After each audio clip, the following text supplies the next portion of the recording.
Our company is just a little bit away from IFC Thu Thiem, you guys. Just a short walk and you're there. You could even say we're right across from IFC. Every day I can see the development happening, and more customers are starting to orient themselves toward the administrative and financial center that's about to come into operation in the near future. You can see that this is a business development trend for the future. If we want to keep up with this trend, we need to look at the overall direction of our government, what the upcoming operating mechanisms will be, what we need to focus on. We can't just stand outside the game anymore. If you want to develop now, you have to proactively participate in the game, and what you need to pay attention to when it comes to change is, in my opinion, based on the conditions of IFC and international standards. The first thing businesses need to care about is the operating mechanism. Do you have a clear structure, clear delegation of authority? Do you follow ISO standards, HSA, ISG, and accounting standards like IFRS, which is the standard we'll be moving toward in the future?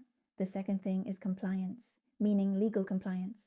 Do you have a mechanism to evaluate your business's legal compliance? How does your business keep up to date with new regulations, understand them, assess their impact, and apply them in your actual operations? How do you regularly know where you stand on the legal compliance map? What you need to pay attention to right now is compliance with policies like GDPR and personal data protection. But you have to follow Vietnamese law, everyone. Those are just the most urgent things I'm talking about. In reality, though, there are still many other things as well. For example, issues related to intellectual property. Lately, you've probably heard about copyright issues, right? There's been a lot of noise about copyright lately, hasn't there?